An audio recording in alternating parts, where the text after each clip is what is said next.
এই যে তালের পাতা বা পেটিউলটা দেখতে পাচ্ছেন, আমরা ছেলেবেলায় এই তালের পেটিউল দিয়ে খেলা করতাম। কীরকম, এই যে তালের পাতাটা, এই পাতার মধ্যে বসতাম, বসার পরে এরকম পেটিউলটাকে টেনে নিয়ে যাওয়া হতো। এছাড়া সুপারি গাছের যেটা ছিল সেটা দিয়েও আমরা এই কাজটা করেছি। তো যাই হোক, এখানে এসে আরেকটা জিনিস দেখে একটা বিষয় মনে পড়ে গেল, আপনাদের সাথে একটু এটা বলি। এই যে দেখেন একটা বাঁশ, যখন ছোট বাচ্চা হয়, ছোট বাচ্চাকে আমরা কুলে করে রাখি, মাটিতে নামতে দেই না, এবং সেই বাচ্চাটাকে আমরা মায়ের আঁচল দিয়ে ঢেকে রাখি, যেন বাহিরের ধুলাবালি বাতাস কিছু তার গায়ে লেগে কোনো রকমের সমস্যা না হয়।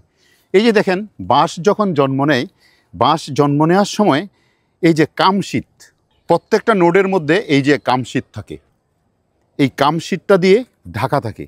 যখন বাঁশটা মাটির থেকে গজাতে থাকে তখন পুরাটাই কামশীত দিয়ে ঢাকা থাকে।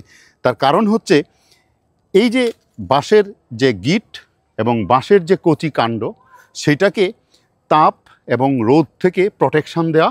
নট অনলি দ্যাট, যেন কোনো রকমের ছত্রাক, বিভিন্ন রকমের অণুজীব দ্বারা আক্রান্ত হয়ে বাঁশটি সাধারণত অঙ্কুরেই নষ্ট হয়ে না যায়, যার জন্য এই অবস্থাটা দেখা যায়। এই যে দেখেন কামশীতে প্রত্যেকটা নোডের মধ্যে কামশীত। যখন বাঁশের জুবিনাইল স্টেজটা পার হয়ে যায় তখন কামশীতগুলি ধীরে ধীরে খসে মাটিতে পড়ে যায়। কি চমৎকার! দেখেন, এই পৃথিবীতে প্রত্যেকটা মানুষ যখন জন্ম নিয়েছিল, প্রত্যেকটা মানুষকেই, প্রত্যেকটা বাচ্চাকেই, শিশুকেই তার মা ঠিক এইরকম যত্ন করেই বড় করেছে। আমরা এরকম যত্নেই বড় হয়েছি। আপনিও এরকম যত্নে বড় হয়েছেন, আমিও। কারণ জন্মের পর আমি যখন খুবই ছোট ছিলাম, আমাকে ঠিক এইরকম খুব একটা নিয়ন্ত্রিত পরিবেশের মধ্যে এবং সেই রকমভাবে প্রোটেকশান দিয়ে আমাকে বাঁচিয়ে রেখেছে, আমাকে বড় করে তুলেছে।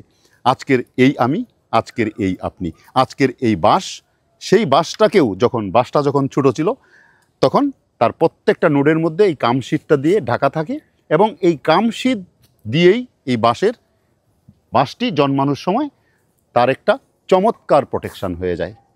শুধু তাই না, পৃথিবীতে প্রত্যেকটা প্রাণী, জীবজগতে প্রত্যেকটা প্রাণী, প্রত্যেকটা উদ্ভিদ যখন শিশু অবস্থায় থাকে তখন সেটার জন্য এই যে একটা প্রাণী যদি একটা বিড়াল হয়, বিড়ালের মা বিড়ালের বাচ্চাটাকে অত্যন্ত নিবিড়ভাবে পরিচর্যা করে এবং নিবিড়ভাবে প্রোটেকশান দিয়ে রাখে। ঠিক উদ্ভিদের ক্ষেত্রেও তাই।